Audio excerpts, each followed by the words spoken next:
cordial saludo, mis hermanos. Como siempre es una alegría, un gozo el poder estar con ustedes cada semana estudiando la poderosa palabra de nuestro Dios. El día de hoy nos corresponde revisar los últimos capítulos del libro de los jueces y, si es posible, también ver la totalidad del libro de Ruth. Continuemos entonces con los capítulos finales de este libro, que nos relata el periodo más oscuro de la historia de Israel. Entonces ahora vamos a estar viendo la situación social en la época de los jueces, y esto nosotros lo vamos a encontrar en Jueces desde el capítulo 17 al capítulo 21. En estos últimos capítulos del libro de los jueces encontramos unos apéndices, dos apéndices que nos muestran la oscuridad de este periodo en la historia de Israel, donde, como ahí se relata justamente en estos últimos capítulos, donde cada uno hace lo que bien le parecía. Y en los que se muestra la decadencia religiosa y la decadencia moral en la cual había caído Israel. Se habla aquí de engaños y robos, de ignorancia espiritual, al pensar, por ejemplo, que un ídolo podía representar a Jehová, que un ídolo podía representar a Dios. También vemos la corrupción, se nos habla acerca de la corrupción y de guerras entre las mismas tribus de Israel. El comentarista Carol Gillis comenta que, en efecto, uno de los propósitos de su autor parece ser el de mostrar que la época que seguiría a la de los jueces era la época monárquica y sería mejor que la de los jueces. Vamos, por tanto, a pasar a la primera de las dos historias que forman este epílogo del libro de los jueces. En estas dos historias, en ambas historias, se presenta a un levita y están unidas estas dos historias por una conocida frase para nosotros, que es que cada uno hacía lo que bien le parecía. Vamos, por tanto, a comenzar con lo que nosotros encontramos en el libro de los jueces, entre el capítulo 17 y el capítulo 18, que es la historia de Micaía y su idolatría. Los episodios que acá se describen acá en esta sección, se relacionan con la migración de los danitas, de la tribu de Dan, al norte de Neftalí, porque ellos no pudieron contra los amorreos que habitaban en el lugar donde ellos tenían que conquistar. Ilustra toda esta historia la decadencia de la religión de Jehová en aquel entonces. Muestran a Micaía. Cuando nosotros leemos el texto, vemos un hijo claramente mimado y malcriado por su madre. Primero él roba el dinero que su madre tenía, y la restitución de este dinero, la madre la toma como un acto religioso de bondad. Entonces, en vez de ella tener un enojo contra su hijo, ella alaba a su hijo. Lo segundo es que el dinero había sido dedicado, entre comillas, dedicado a Dios, pero para hacer un ídolo. Lo que nosotros vemos acá y lo que nos demuestra esta situación es un total desconocimiento de la ley de Dios y una clara influencia sobre aquellas personas de los pueblos idólatras que habitaban aquellas tierras. Vemos acá algo que contradice totalmente a lo que nos enseña la palabra de Dios. Ellos habían sido influenciados totalmente por aquellos que los rodeaban, y lo que nos habla, lo que nos dice a nosotros la palabra de Dios en Romanos capítulo 12, es que justamente nosotros no tenemos que tomar la forma del mundo, sino que debe nuestra mente ser transformada por la palabra de Dios. Porque solamente a través de la palabra de Dios nosotros podemos conocer cuál es la voluntad de Dios y conocer que la voluntad de Dios siempre es agradable y es perfecta. Pero sin embargo, ellos se dejaron llevar por el entorno, ellos se dejaron llevar por los pueblos que habían conquistado, por los pueblos que vivían en aquel territorio y sufrieron las consecuencias. Luego vemos como un levita forastero aceptó la invitación de Micaía de ser el sacerdote en su casa, con el fin de tener un techo y tener comida ahí segura. En toda esta situación, Micaía y su madre creyeron que de esta forma servían a Jehová.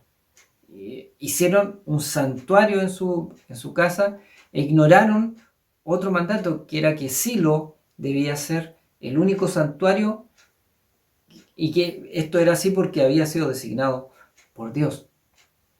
Cuando vemos todo lo que sucedió ahí, vemos en el día de hoy mucho de lo que pasó en aquel entonces. Cuando nosotros escuchamos cómo personas hablan en estos tiempos de Dios e ignoran su palabra, ellos en sus pensamientos crean un Dios que no es el Dios verdadero, un Dios que es permisivo, que es débil, que está lejos de ser como el Dios que nos revela en la Escritura, un Dios que encontramos en su palabra. Luego, en el capítulo 18 del libro de Jueces, se nos relata cómo los danitas que migraban hacia el norte pasan por la casa de Micaía y no titubearon en ningún momento en robar las imágenes que estaban en la casa de Micaía y en llevarse también con ellos al sacerdote que habitaba en la casa de Micaía, el cual colaboró gustosamente con ellos, y esto demuestra también parte de su carácter, que era una persona oportunista. Aquí vemos primero también que Micaía, cuando nosotros, en resumen, nosotros vemos cómo Micaía había pecado al establecer su propio santuario, que era un acto en contra de la ley de Dios. Lo segundo que vemos también acá es cómo el levita pecó al no quedarse en la ciudad donde había de servir. Recordemos que los levitas tenían designados lugares donde ellos debían servir. Y aparte, actuando ilegalmente como sacerdote. No era su tarea, no era su labor ser sacerdote. Este episodio es una muestra, por tanto, de la corrupción y la confusión que existía en aquellos días. Y estas son características evidentes de apostasía en cualquier época, la confusión y la corrupción. Y por eso hoy también nosotros vemos muchos de aquellos que se hacen llamar cristianos, que han hecho concesiones y también han llegado a ser así a situaciones de corrupción y de confusión, y que lamentablemente vemos también nosotros mucho en estos días. Por eso nosotros siempre debemos acudir a la autoridad suprema, que es la palabra de Dios, y a nuestro Señor Jesucristo, que también es revelado a través de su palabra. Lo tercero que nosotros nos encontramos en esta historia es cómo los danitas erraron al abandonar el territorio que se le había asignado a ellos para establecer, y ellos luego también así establecer su propio santuario, robándole la propiedad que tenía Micaía.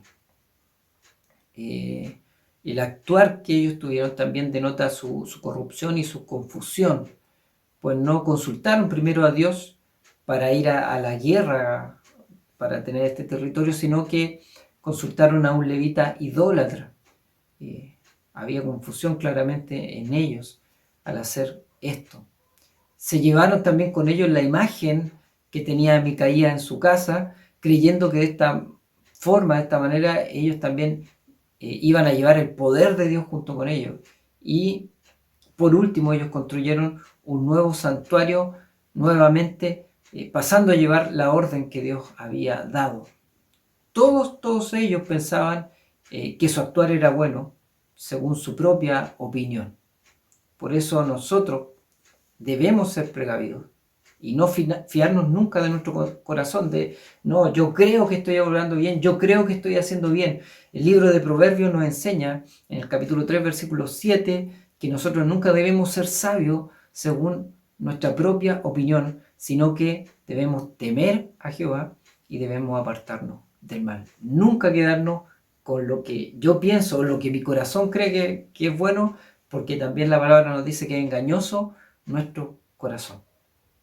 Luego el capítulo del 19 al 21 nos relata ahora el caos moral que existía en ese entonces y nos habla acerca de la atrocidad de Gabaa y de la guerra civil que ocurrió en aquel entonces.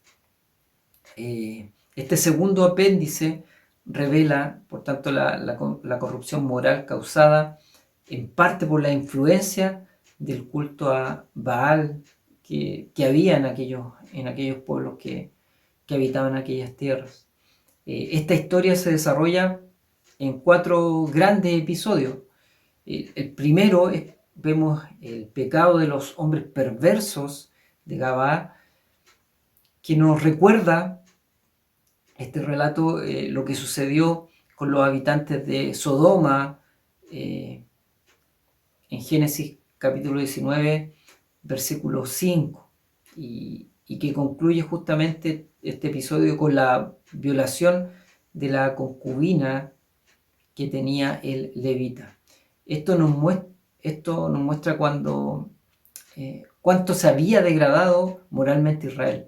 Lo paradójico de esta historia es que ellos, el levita y la concubina, evitaron hospedarse en ciudades paganas por temor y terminaron sufriendo horribles consecuencias al ir a la ciudad de los benjamitas. Lo segundo es que la convocación que se hace de la guerra como respuesta a la violación, también hay una situación muy especial acá, porque primero está el desmembramiento para llamar la atención de la asamblea y hacer que ellos acudieran ahí a la guerra. Aquí el levita omite algo sumamente importante a los asambleístas, pues él nunca les dice que fue el mismo levita quien tomó a su concubina y la puso ahí, la echó fuera del hogar y la entregó a estos habitantes perversos. Eso es lo que nosotros encontramos esto en Jueces, en el capítulo 19, versículo 25, dice que fue él quien tomando a su concubina la sacó. Entonces, esta situación también fue omitida por el levita cuando hace la convocación a la asamblea. Lo tercero es que la guerra vino justamente porque los benjaminitas no quisieron remediar su mal que habían hecho. Y aquí también nosotros podemos ver que, a diferencia de las guerras santas que Dios había dirigido anteriormente, esta que tenía un oscuro inicio fue de gran pérdida para todo Israel. Vemos como en esta guerra hubo una gran mortandad que terminó casi con la exterminación total de los hombres de la tribu de Benjamín. Lo cuarto que vemos es que, por último, tenemos la rehabilitación, podríamos decir, de los benjamitas sobrevivientes, para que la tribu de Benjamín no desapareciera y pudiera renacer. Las otras tribus entregaron a 400 vírgenes que habían sido perdonadas sus vidas de la masacre que había ocurrido en Jabes Galaad. Lo paradójico viene después, ya que los israelitas que habían jurado no entregar a sus hijas a los de la tribu de Benjamín para no romper su palabra, ellos emplearon una rid para proporcionarle esposa a aquellos 200 hombres restantes que habían quedado sin una mujer. Y aquí viene lo irónico, pues los mismos hombres que se habían enfurecido por la violación de la concubina del levita, ahora pidieron a los hombres de Silo que aceptaran la violación de sus 200 hijas. Totalmente irónico lo que sucede al final de esta historia. El libro de Jueces termina con una observación muy acertada por parte de aquel que lo escribe, insinuando que cada uno hace lo que bien le parece a sus propios ojos. Por lo general, insinúa que cuando nosotros hacemos lo que bien nos parece a nuestros propios ojos, terminamos actuando de forma errada.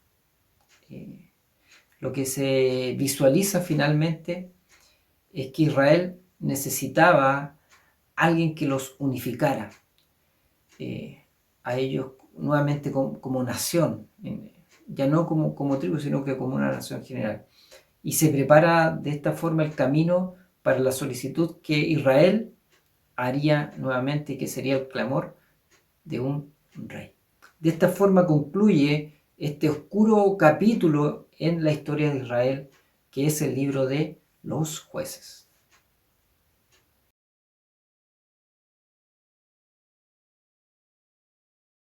Bien, mis hermanos, continuando con nuestro estudio de los libros históricos, ahora vamos a pasar a revisar el libro de Ruth, que pese a tener tan solo 4 capítulos, tiene cosas bastante especiales que se deben tratar. Este diminuto libro de Ruth es un breve momento de reposo, podríamos decir, en medio de una tempestad. Es una de las historias más encantadoras de la literatura hebrea. En nuestras Biblias, nosotros encontramos el libro de Ruth inmediatamente después del libro de los Jueces, que es el periodo de tiempo en el que justamente se enmarca esta historia. Y además lo encontramos antes de el primer y el segundo libro de Samuel, que podríamos decir sirve Ruth como una especie de introducción justamente a estos libros. En contraste con el libro de los Jueces, Ruth presenta un relato de la fortaleza moral de sus personajes. Ya a diferencia de los libros de Samuel que tenemos a continuación, los que están llenos de política, de luchas familiares, de intriga sexual, Ruth tiene un desenlace mucho más venturoso, en lugar de tener un desenlace destructor. Entonces, podríamos decir que por eso es un relato muy especial y muy hermoso, que da una especie de sosiego en medio de esa situación tan oscura y tormentosa en la cual se encontraba Israel en aquellos días. Un dato interesante es que en la mayoría de las Biblias hebreas, Ruth aparece inmediatamente después del libro de Proverbios y antes de Cantar de los Cantares, aparece la tercera parte de la Tanakh. Esta ubicación asocia a Ruth justamente después de Proverbios 31, que nos relata el poema de la mujer virtuosa, y antes del libro del Cantar de los Cantares, en el cual se muestra cómo la mujer toma la iniciativa en la relación. un lugar muy bien ubicado, podríamos decir, porque se relaciona justamente con estos dos libros. También ubica a Ruth a la cabeza de un conjunto de libros que incluye Cantar de los Cantares, el libro de Eclesiastés, y de Lamentaciones y de Esther. Estos libros se conocen tradicionalmente como Mejillot o los rollos, y los que se relacionan cada uno individualmente con distintos festivales judíos, ¿ya? Y justamente donde Ruth se asocia con la festividad de Pentecostés, porque justamente en el libro de Ruth nosotros encontramos cómo se hace referencia a las cosechas. Las cosechas. Fue escrito en un estilo literario que está lleno de interés humano, de tragedia, vemos en medio del libro. Vemos también presente el amor. El amor también es una característica de este libro. Y debido a que tiene un final feliz, un desenlace feliz, y como los nombres de algunos personajes encajan tan perfectamente dentro de la narración, algunos críticos consideran el libro Ruth casi como parte del folclore judío. Pero cuando nosotros empezamos a ver los detalles del libro y cómo concuerdan perfectamente con la región y la época en que se describe, y además vemos cómo Ruth también se presenta como una figura en la genealogía de uno de los más importantes personajes de la historia de Israel, que es el rey David. Podemos dar con firmeza la sentencia de que es un relato real y no es simbólico ni folclórico. Otro dato que nosotros también debemos considerar y que descarta que sea un relato ficticio es que es muy poco probable que el autor trazara el origen ancestral del más famoso de los reyes de Israel hasta una mujer moabita. Entonces eso no concordaría mucho que fuera un relato ficticio. Y por último también tenemos la referencia en el Nuevo Testamento que habla justamente de Ruth como un personaje histórico. Cuando nosotros vemos, por ejemplo, en Mateo, la genealogía, vemos cómo se nombra a Ruth dentro de la genealogía de Jesús. Otro aspecto interesante es que Ruth es uno de los dos libros que reciben su título de una protagonista femenina, junto con el libro de Esther, junto con el libro de Esther. Por último, en Ruth se destacan ejemplos personales de valor, de decisión, y sobre todo lo que encontramos ahí también es la lealtad. Por esta razón podemos decir que este libro es verdaderamente un oasis que encontramos en medio del desierto moral y religioso que gobernaba esos días en Israel. Y al igual que en el libro de Esther, podemos observar la providencia de Dios que está presente en cada uno de los detalles de la vida de los hijos de Dios.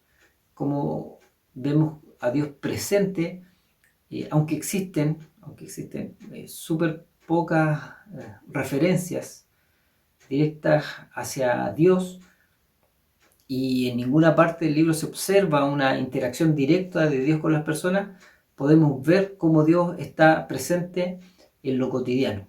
Así como en nuestras vidas, vemos cómo Dios está presente en cada uno de los aspectos de nuestra vida, sin existir quizás una interacción directa de Dios con nosotros. Luego de esta breve introducción, vamos a pasar a revisar algunos otros aspectos del libro de Ruth, como son el autor y la fecha.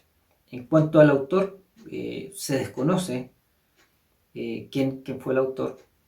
Y en cuanto a la fecha, debe haber sido escrito posteriormente a la coronación del rey David, pues al final del libro se encuentra justamente la genealogía de David, y debido a que no se menciona Salomón, muchos estudiosos piensan que debe haber sido escrito antes del reinado de Salomón. Entonces, basado en estos datos, se piensa que fue escrito durante ese periodo.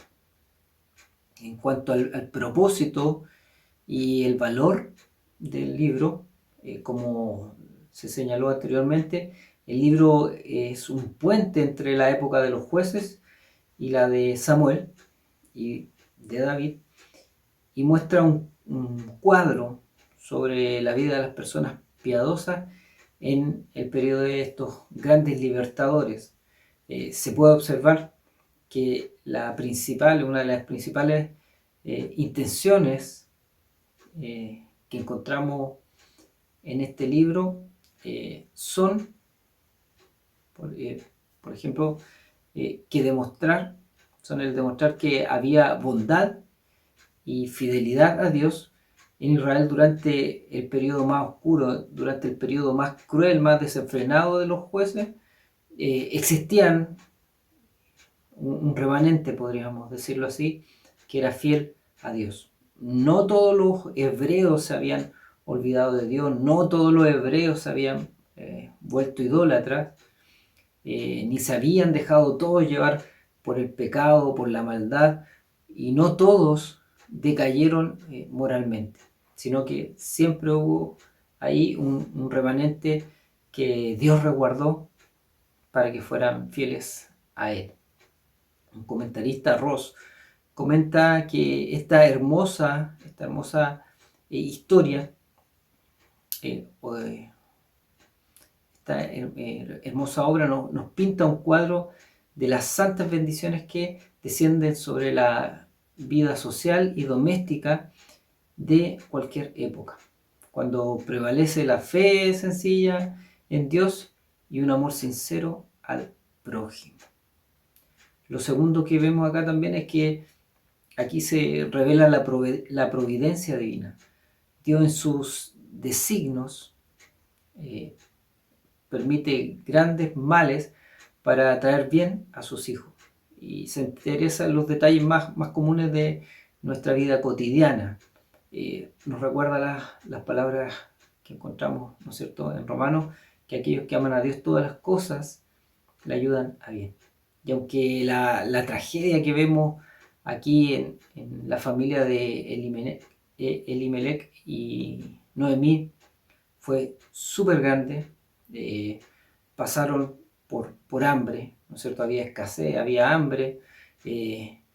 Noemí perdió a su esposo y perdió también a sus 2 hijos, y se encontró en medio de un pueblo que no era el de ella.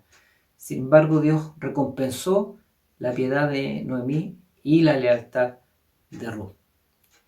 Vemos cómo acá se cumple lo que encontramos justamente, lo que decía en el capítulo 8 del libro de Romanos, cuando la palabra nos enseña y nos dice que a los que aman a Dios todas las cosas le ayudan a bien. Cuando estamos en medio de las tormentas que se encuentran en la vida, a veces es difícil, es complicado darnos cuenta que Dios está ahí, pero su promesa es que estaría con nosotros todos los días hasta el fin de los tiempos, y vemos como Dios siempre está obrando a favor de sus hijos, según sus propósitos, según lo que Él ha decidido sobre nuestras vidas. Lo tercero es que proporciona una lección misionera, pues nos muestra cómo una mujer gentil se convirtió en seguidora leal del verdadero Dios. Se cumple que Dios no hace acepción de personas, y Noemí, sin proponérselo, ganó a una mujer que era pagana para la fe del Dios verdadero. Por último, acá también se muestra de qué manera David es el antecesor del Mesías y que él descendió de una mujer gentil cuya fe, y no su raza, lo que importaba acá es la fe de la mujer y no el linaje, la raza de la mujer, fue lo que a ella lo salvó. Puesto que la misión de Jesús es universal, Dios en su providencia incluye en su genealogía a gentiles que son piadosos. Vemos acá, ¿no es cierto?, la universalidad de la salvación de Dios. Lo tercero que vamos a ver también es el tema, y el tema de este libro es que Dios recompensa la fidelidad de una mujer extranjera. Vemos como Dios siempre paga, Dios siempre da recompensa al hombre cuando es fiel, a la mujer cuando es fiel.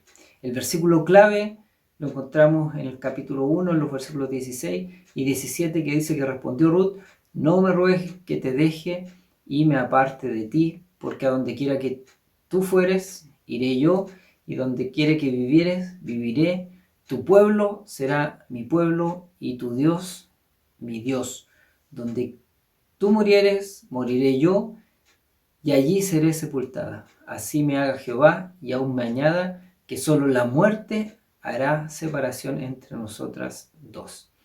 Vemos en estos versículos la lealtad y la firmeza también de la decisión de Ruth. Vemos su lealtad y también el amor, el cariño que sentía por su suegra Noemi. Entonces, pasando ya a revisar el contenido del libro de Ruth, vamos a ver ya qué nos dice el primer capítulo de este libro, que encontramos en el primer capítulo de esta historia, donde encontramos la decisión de Ruth de unirse al pueblo de Israel. El capítulo 1 nos relata acerca de una hambruna que azotó este pequeño pueblo de Belén. Esta situación puso en marcha una cadena de circunstancias que finalmente nos muestran tanto la providencia divina como también nos muestran el heroísmo humano. La emigración que hace la familia de Elimelech a la tierra de Moab por causa de la hambruna nos recuerda la misma situación que vivió Jacob con sus hijos cuando tiene que, por causa también del hambre que hubo, tuvo que emigrar a Egipto. Esta situación de hambruna da inicio a esta historia, y Elimelech, junto con su familia, luego de viajar aproximadamente unos 75 kilómetros, un buen trayecto por la parte oriental del Valle del Mar Muerto, finalmente llegan a Moab y se establecen en aquel lugar. Y desde ahí en adelante vienen las tragedias para Noemí y para su familia. Lo primero, muere su esposo Elimelech, y luego sus hijos Mahalón y Kelión se casan con dos moabitas, con Ruth y con Orfa respectivamente, y luego de un tiempo sigue la tragedia, sigue lo trágico, lo malo para la vida de estas personas, y mueren también los dos hijos de Noemí, dejando a las tres mujeres desamparadas y viudas. Después de este desenlace triste, Noemí decide justamente retornar a Belén, y así se prepara el escenario para una de las más nobles, una de las más leales decisiones que nosotros encontramos en la Biblia y que son justamente los versos claves que leíamos en el capítulo 1, versículos 16 y 17. La decisión de Ruth, que su nombre podía traducirse como amiga, la decisión que tiene ella contrasta con la decisión que toma Orfa. Si bien ambas nueras expresaron el amor por su suegra Noemí y ambas estaban dispuestas a acompañarla en una primera instancia a Belén, vemos cómo ante esta decisión que podríamos decir tenían tomada sus nueras, Noemí insiste a sus dos nueras de que regresaran hasta el hogar paterno que ellas tenían en Moab. Más o menos ellas deberían haber tenido entre 18 y 25 años. Y la insistencia de Noemí en que ellos volvieran a su hogar muestra también el cariño que tenía Noemí y el carácter maternal que tenía Noemí, porque ella sabía que no podía ofrecer un buen futuro a sus nueras, y ella entiende que lo más adecuado es que ellas regresen hasta su hogar paterno. Se puede ver también dentro de este primer capítulo, cuando nosotros leemos la historia, es que ambas tienen que haber sido esposas cariñosas, y se puede apreciar que existía también un cariño, un aprecio entre ellas, si consideramos cuando Noemí le está dando una especie de bendición, se está despidiendo de ella y les dice que Jehová haga misericordia con vosotras. El deseo que había en Noemí justamente era que el bien de Jehová fuese con sus nueras. Ambas jóvenes, vemos acá cómo lloran, y Orfa vuelve a su tierra. Podemos ver en esto el ejemplo como el de muchas personas que no están lejos del reino, pero que en los momentos críticos les falta justamente la determinación para romper con el pasado. Entendemos en esto lo que dice justamente el libro romano, el capítulo 9, versículo 16, que esto no es de quien quiere ni de quien corre, sino de Dios, que tiene misericordia. Finalmente es Dios el que obra sobrenaturalmente en nuestras vidas, y así entendemos por qué algunas personas continúan en este camino y también como algunas se apartan de él. Vemos como Dios en su providencia obra en Ruth, quien decide acompañar a Noemí. Ella decide acompañar a Noemí a una tierra cuyos habitantes eran enemigos tradicionales de Moab. No, donde ella iba a ir no era un lugar donde los moabitas fuesen bienvenidos, sino que siempre había conflicto entre estos pueblos. Sin embargo, esto no impide de que ella abandone su país, abandone sus parientes y decida nunca regresar. Es más, su determinación es morir en el mismo lugar donde muera Noemí, ser enterrada, sepultada junto con Noemí. Esto demuestra que había roto completamente con su pasado. Había tomado una decisión, una determinación para toda la vida. En Lucas, en el capítulo 9, en el versículo 62, Jesús dice: ninguno que poniendo su mano en el arado mira hacia atrás. Y mira hacia atrás es apto para el reino de Dios. Justamente nosotros vemos en el actuar de Ruth que ella demostró ser digna del reino de los cielos. Al escoger Ruth la senda de Noemí, eligió también a Jehová como su Dios, que es lo fundamental. Y con esto ella se incorpora, podríamos decir, al pueblo de Israel. Dejó atrás su religión y su vida antigua. Vemos en esta situación cómo se refleja justamente el carácter de una verdadera conversión. Deja atrás su pasado y hay un cambio total en la vida de Ruth. Se ve también esta decisión, reflejado el amor y la lealtad de Ruth hacia su suegra y también la fe que ella tiene en Jehová nuestro Dios. Se puede observar también que Noemí debe haber sido una mujer amable y de hermoso carácter para ganar justamente el amor y la lealtad de su nuera.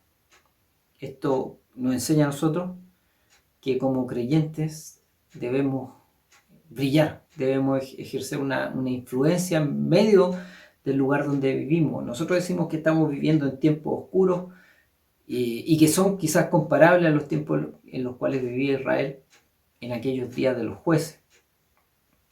Y así como esta mujer, por su carácter, por su amor, por su amabilidad, había ganado a sus nueras, así también nosotros debemos brillar, debemos ser luz que brille en medio de las tinieblas y también debemos ganar con nuestra vida, con una predicación viviente, a aquellos que nos rodean. Es seguro que Noemí fue una luz que brilló en uno de los tiempos más oscuros de la historia de Israel. Así nosotros también en estos tiempos debemos ser una luz que brille en medio de la oscuridad. Vemos también en este capítulo, cuando estas dos viudas llegan a Belén, el pueblo se conmueve por todo lo que había sucedido, por la tragedia que había sucedido. Y parece justamente que este sufrimiento, el dolor que había sentido Noemí, había demacrado su rostro, había demacrado su semblante. Y las mismas mujeres claman, ¿no es esta Noemí? Como queriendo decir, ¿cómo llega tan envejecida y tan necesitada? Hay un lamento por Noemí, hay un lamento por esta mujer.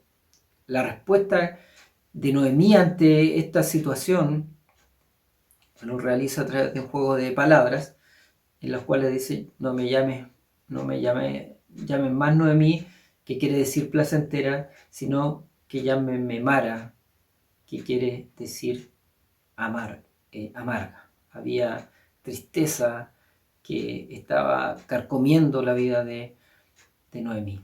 Neta de Money observa y dice que parece que sus amargas experiencias le habían cegado los ojos momentáneamente al gran amor que Ruth le mostraba, del cual poco antes había ella recibido una prueba conmovedora. Naturalmente ella no pudo darse cuenta, no pudo ver en aquel momento la lealtad y la abnegación que Ruth tenía y que iban a compensar justamente toda esta tristeza y todas las desventuras que ella había sufrido. El primer capítulo de este libro termina con Noemí atribuyendo sus adversidades a un castigo divino y señalando el momento de su regreso al comienzo. Y además nosotros podemos ver que este regreso de Noemí con Ruth justamente sucede al comienzo de la siega de la cebada. Algo que, como vemos, va a dar pie al inicio del segundo capítulo y que esto tendrá también consecuencias para la vida de estas mujeres y también va a demostrar una vez más cómo Dios obra y está presente su providencia en cada aspecto de nuestra vida. El segundo capítulo vemos aparecer un nuevo personaje relevante en esta historia y que es Boz, el dueño de un campo y que es pariente de Noemí. Podemos ver que Ruth, cuando comienza el segundo capítulo, podemos ver que Ruth no era una mujer perezosa, muy al contrario, en la decisión que ella toma y que le comenta a Noemí, su suegra, ella demuestra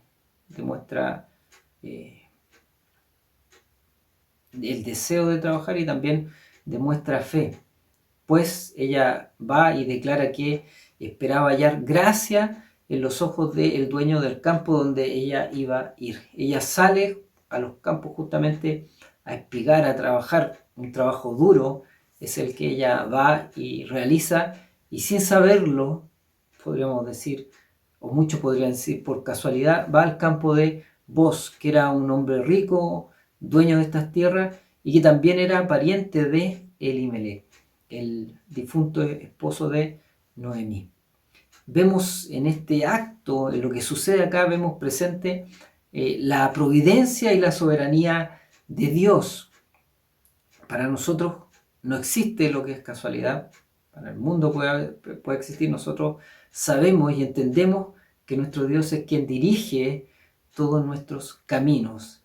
Y hermosamente nosotros podemos ver en este relato cómo Dios va haciendo todas las cosas para mostrar su amor y su gracia para con Ruth y con Noemí.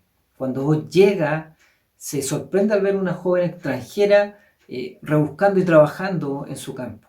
Y al preguntar quién era, él queda sorprendido con toda la historia y con cómo Ruth mostró fidelidad hacia Noemí. Él queda sorprendido con su conducta. Y vemos justamente también como el criado de Boaz resalta tres características con las cuales también Ruth gana el respeto del criado. Él dice que había venido con Noemí, lo primero, que no había dejado sola a Noemí. Segundo, que había pedido permiso para recoger lo que los segadores dejaban. Y tercero, que había estado trabajando todo el día sin pausa. De esta forma gana, ¿no es cierto?, el respeto del criado. Y Boaz, al ver esto, la invitó a explicar junto con su obrero hasta que terminara la cosecha. Aproximadamente 2 meses duraba todo ese periodo. Le dice que la invita también a tomar agua de las vasijas de ellos y a comer la comida que él tenía provista para los segadores. También Boaz va y les dice a su súbdito ahí que no molestaran a Ruth y que también, mostrando misericordia hacia ella, le dice que dejen caer espigas para que ella pueda recogerlas. Fueron estos privilegios que Boaz mostró solamente hacia Ruth. Él no lo hace con ninguno de los otros espigadores. Sobre todo, él va y la anima a ella para que espere una recompensa en Jehová. Le dice bajo cuyas alas había venido a refugiarse. Iba a encontrar refugio en nuestro Dios, y es lo que nosotros vamos a ir viendo más adelante. Vemos aquí el contraste también entre la oscuridad de Israel en los tiempos de los jueces y el temor de Dios que había en el corazón de Boaz, que se refleja justamente en la bondad que había en él. Al ver el trato que él tiene con los empleados y con las demás personas, vemos que era un hombre bueno, vemos que la bondad de Dios estaba en el corazón de él, el fervor espiritual que nosotros notamos cuando él saluda a sus hombres que trabajan ahí en la cosecha. Él les dice: Jehová sea con vosotros. Y vemos también cómo sus hombres tenían este mismo espíritu en ellos, porque la respuesta era que Jehová te bendiga. Vemos entonces que en medio, por eso decimos que este libro es como un oasis, porque en medio de la oscuridad, la decadencia moral, la decadencia espiritual que existía en esos tiempos, vemos como las personas que aquí están en este libro son fieles al Señor. Vemos cómo Boaz trabajaba con ellos, se sentaba con sus empleados, comía con ellos. La gente significaba más para él que el mismo dinero que él podría obtener de una buena cosecha. Cuando seguimos avanzando en este capítulo y vemos que Noemí, al ver el tamaño de la cosecha, como dice el versículo 17, lo que traía Ruth, dice que era como una efa de cebada, Y esto algunos calculan que correspondería más o menos a medio mes de trabajo. O sea, lo que ella había recolectado en un día correspondía como a medio mes de trabajo. Y vio en esto la mano de Dios, Noemí. Porque justamente se entera también que vos era el pariente cercano, que era como se dice en hebreo, era el Goel. La palabra Goel significa literalmente el rescatador o el redentor. Y según la ley judía, el pariente cercano tenía 4 deberes. Estaba obligado a rescatar al pariente que había sido vendido como esclavo.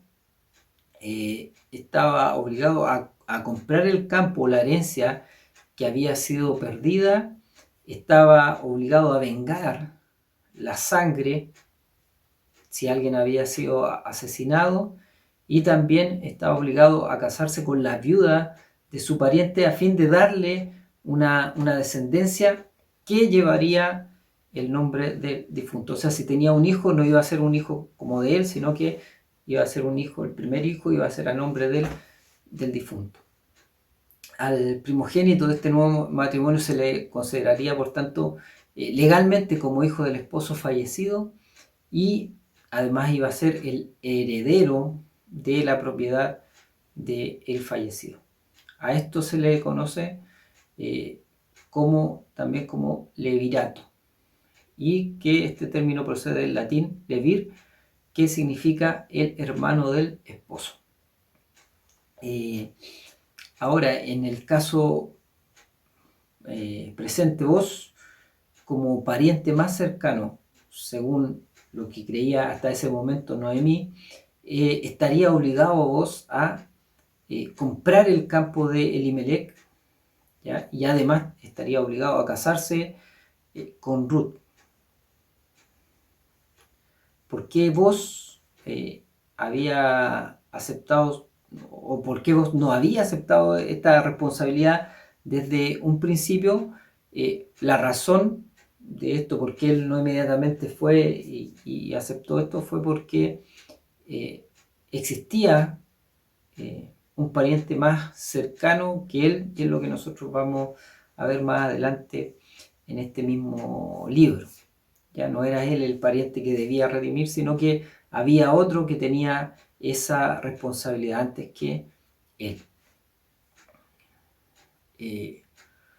Así llegamos entonces al tercer capítulo de este libro, y vemos como en este capítulo vemos como Ruth apela a vos para que la redima. Ya habían pasado, como dijimos, cerca de 2 meses, puede ser, era lo que estaba terminando ya la cosecha, y Noemí comprendió que Ruth había encontrado admiración, había encontrado gracia en los ojos de vos.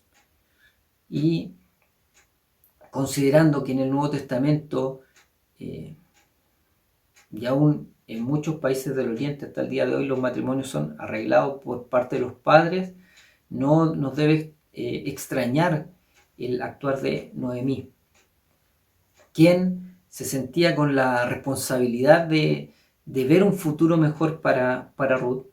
Ella la consideraba como su hija, si nosotros vemos más de alguna oportunidad la trata también de esa forma, y por eso nosotros vemos que Noemí piensa, idea un plan para hacer recordar a vos su obligación de redimirla. Vemos, ¿no es cierto?, nos relata el capítulo 3 como al término de la jornada y luego de la tradicional comida que hay después de la trilla, vos va y decide dormir en la era. El por qué duerme ahí probablemente es para proteger justamente la cosecha de posibles ladrones. Y en aquella noche, Ruth, siguiendo el consejo que le había dado Noemí, silenciosamente dice que fue y se acuesta de forma atravesada a los pies de vos, cubriéndose, dice, con la porción del manto que a ellos les cubría. Lo primero, nosotros debemos entender de que no había nada de malo en esta acción, pues ambos estaban completamente vestidos, ¿ya? No había nada inmoral, nada pecaminoso en el actuar que tiene Ruth. El relato nos dice que al despertarse Boaz durante la medianoche se encuentra justamente con alguien y él pregunta quién era. Ruth declara a él que es ella y aparte va y le presenta que él tiene que cumplir con una obligación de acuerdo a la ley de levirato. Él y le dice a él que extienda el borde de su capa sobre ella, sobre su sierva, por cuanto era el pariente más cercano. Estas palabras que le dice Ruth a Boaz simbolizan que está pidiendo una protección y también que está pidiendo casamiento. Boaz, al oír estas palabras, se alegra de que Ruth quisiera casarse con él, pues reconoció en Ruth una mujer digna, piadosa, porque en lugar de buscar un marido joven como ella, le había escogido a él, quien tenía mucho más edad que ella. Vos podría haber sido el padre de Ruth, pero sin embargo dice acá que lo escoge a él, y de esta forma también él daba a entender que estaba haciendo esa solicitud pensando en el bienestar de su suegra Noemí. Ella no había escogido a alguien joven, ella no quería casarse con alguien joven, sino que estaba escogiéndolo a él también para pensando en su suegra. Sin embargo, aquí Boaz va y le dice que existe otro pariente que es más cercano que él, y él no podría redimirla a ellas a menos que este hombre estuviera dispuesto a renunciar a sus derechos y a sus deberes. Así termina el tercer capítulo, y como toda gran historia antes del desenlace final nos deja en un punto de incertidumbre: qué es lo que va a suceder, qué es lo que va a pasar acá. Va a poder redimir Boaz, y es justamente lo que nosotros encontramos en el último capítulo de este hermoso libro, y es donde se nos relata en el último capítulo finalmente el casamiento entre Ruth y Boaz. En este cuarto capítulo comienza con Boaz justamente dirigiéndose hasta la puerta principal de la ciudad de Belén, y que este lugar es el que se usaba como un tribunal de justicia, y donde se trataban públicamente todos los asuntos legales. Ahí eran en las puertas de las ciudades donde se hacían todas estas cosas, y es donde también estaban los ancianos que servían como testigo ante todas estas decisiones. Es ahí donde vos vas y le presenta al pariente más cercano de Elimelech cuál es la situación. Él va y le presenta su derecho y su privilegio de redimir el terreno que había pertenecido al difunto. Lo que vemos es que en una primera instancia este pariente que era más cercano decide redimir. Él decide aceptar la propuesta que le estaba haciendo Boaz, pero cuando Boaz dice: hay otro punto a tratar acá, que tú tendrás que casarte aparte con Ruth, y por tanto el terreno no va a ser tuyo, sino que va a ser la heredad del hijo que resulte de este matrimonio, de esta unión. Cuando supo esto, vemos como inmediatamente echa un pie atrás, cambia de idea, y él dice que no va a aceptar esta propuesta, sino que lo que va a hacer, porque él va y dice: no, en realidad yo tengo otra familia que sostener y no puedo con tanto, no voy a aceptar este derecho, y le cede este derecho y esta obligación a vos. Y como prueba, dice que va, quita su zapato y lo da a vos. Esto es un símbolo, ¿ya? Es un símbolo de la toma de posesión del terreno y que hace referencia directamente a lo que aparece en el libro de Josué en el capítulo 1, versículo 3. Al quitarse el zapato, él renuncia a todo el derecho de sentarse el pie en él y de tomar posesión de ese terreno. Aquí vemos entonces cómo vos redime la propiedad de Elimelech y toma a Ruth como esposa ante los testigos que estaban ahí. Y aquí vemos cómo estos hombres, como los ancianos, estos testigos, van y dentro de la bendición que expresan, nombran a Raquel y a Lea dentro de esta bendición. La razón de esto es porque estaban justamente aceptando a Ruth dentro de la familia de Israel. Así que ella, siendo una moabita, siendo una gentil, es incorporada de esta forma oficialmente al pueblo de Dios. Esto nos proporciona un mensaje misionero, lo que decíamos en un principio, que Noemí de esta forma presentó a una mujer moabita al único Dios verdadero. Esta mujer decide servir a Dios, seguir a Dios, y ya en esta última parte del libro vemos cómo eso se concreta y Ruth es aceptada, podríamos decirlo, como una israelita más.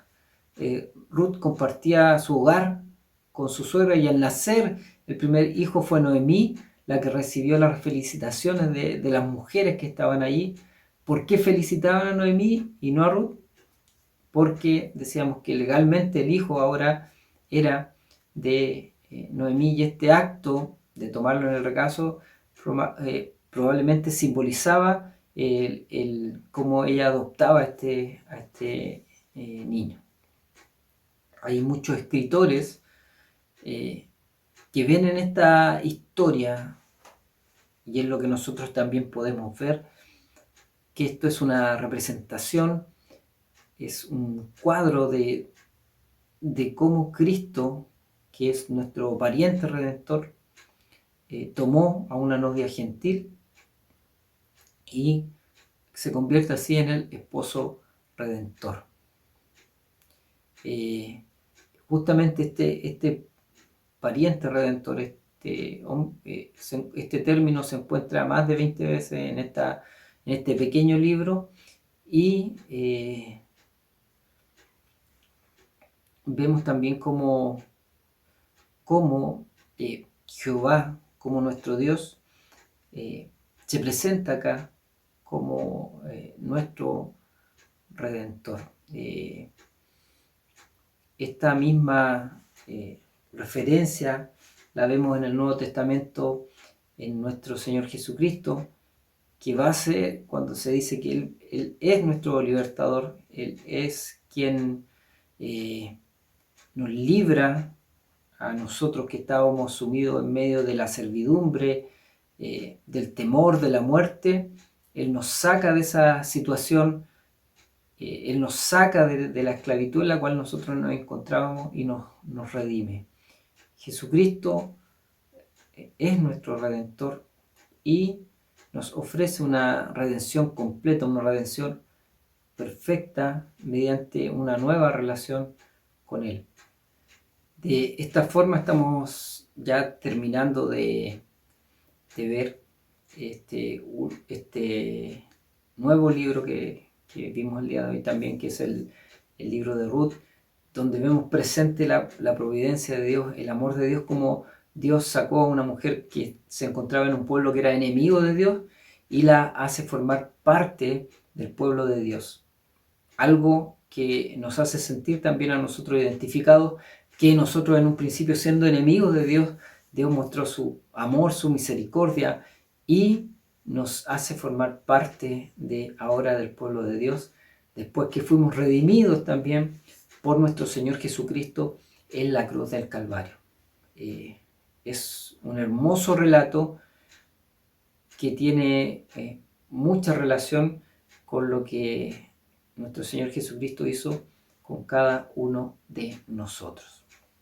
Así concluye este libro y justamente sirve de introducción a lo que viene en esta próxima semana, que vamos a estar estudiando los libros del primer y segundo libro de Samuel.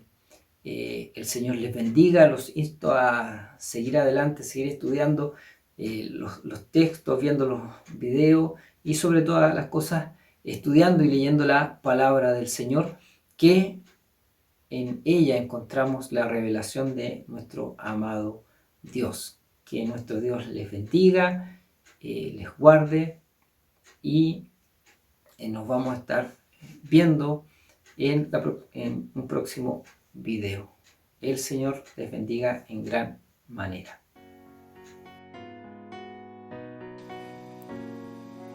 Esta fue una producción de la Iglesia Evangélica de Dios Pentecostal de Conchalí. Le invitamos a seguirnos cada jueves en nuestro culto en línea a través de Facebook y cada domingo a través de nuestro canal YouTube. Para más información, visite nuestro sitio evangelica.cl. Que nuestro amado Dios les bendiga.